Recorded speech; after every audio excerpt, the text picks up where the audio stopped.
plaît, madame, s'il vous plaît, madame, s'il vous plaît, vous violez mes droits. Cet homme, Rafiou Sow, a disparu après le meurtre de la Québécoise Rachel Ratmal en juin 2007. 19 ans plus tard, la Sûreté du Québec souhaite toujours le rencontrer. Elle le suspecte d'avoir poignardé Rachel, sa femme, avant de fuir le Canada pour ne plus jamais revenir. Nous avons retrouvé Rafiou Sow en Guinée, son pays d'origine. L'homme a refait sa vie.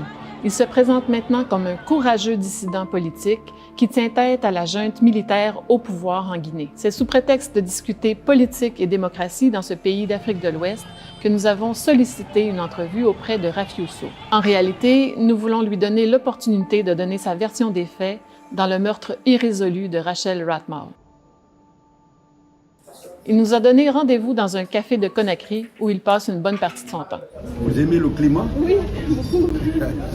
Au bout de quelques minutes d'entrevue, Rafiou Sow admet qu'il a vécu au Canada, mais c'est à peu près tout ce qu'il va admettre. J'ai fait beaucoup d'endroits, j'ai fait en Europe, j'ai étudié en Suisse, j'ai été en Amérique du Nord, notamment aux États-Unis, au Canada. Et oui, ça fait plusieurs années. Je suis rentré, je suis à la tête d'une formation politique. Nous avons continué le combat depuis 2009. Je suis sur le terrain politique. Au début des années 2000, Rafiou Sow a fait une demande de réfugié au Canada. Il affirmait qu'il serait torturé et tué s'il était renvoyé dans son pays d'origine, la Guinée. Mais en entrevue, il nie avoir demandé l'asile au Canada.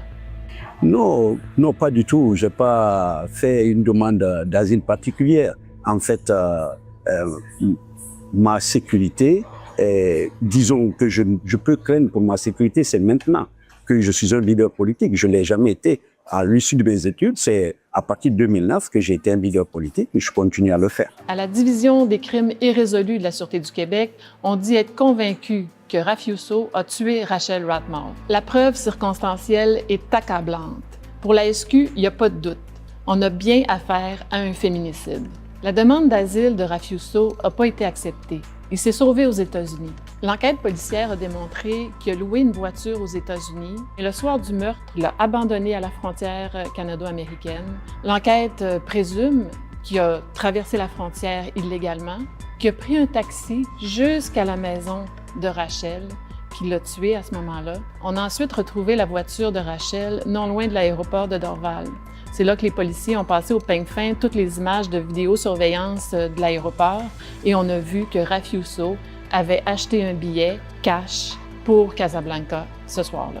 Même si la police portait des accusations contre Rafiou Sow, ce serait très peu probable de le voir un jour faire face à la justice parce qu'il n'y a pas de traité d'extradition entre la Guinée et le Canada.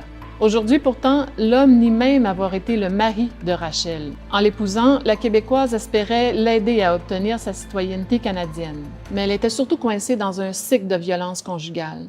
Selon les proches de Rachel, Rafiou était manipulateur, possessif et maladivement jaloux. Non, j'ai jamais été marié avec une dénommée Rachel. OK. Ben, c'est pas ce que j'ai...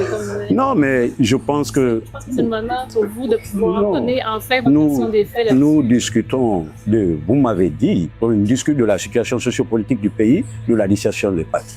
Je veux qu'on reste dans ce cadre-là. Si ce n'est pas dans ce cadre, il vaut mieux m'informer à l'avance pour que, si je suis apte à discuter de d'autres sujets, comprenez-moi. Je pense que j'ai le droit de répondre aux questions que je veux. Nous avons encore beaucoup de questions pour Rafiou Sow. Pourquoi a-t-il disparu le soir du meurtre de Rachel Ratmal? Pourquoi n'a-t-il jamais pris la peine de contacter les proches de sa femme? Et pourquoi a-t-il raconté à un journaliste guinéen qu'il était aux États-Unis le soir du meurtre? Mais Rafiou Sow met fin à l'entrevue. Ce monsieur-là m'attend, c'est urgent. Je vais dans ce cas répondre à celui-là. Vous allez réfléchir en attendant. Je suis toujours disposé à vous donner d'autres rendez-vous. Merci. Excusez-moi, dernière question. Trouvez-moi dehors, alors. Je le suis à l'extérieur pour lui poser une dernière question. Madame, s'il vous plaît, madame, s'il vous plaît, vous violez mes droits maintenant. Vous m'avez dit de vous suivre. Alors, Vous étiez pas aux États-Unis, vous avez acheté un billet d'avion pour le Maroc le soir du meurtre. Rafiou Sow avait promis de nous rencontrer à nouveau, cette fois pour répondre à nos questions sur le meurtre de Rachel Ratmal. Il a plutôt coupé tout contact avec nous. Il s'est fondu dans la capitale guinéenne en emportant ses secrets avec lui.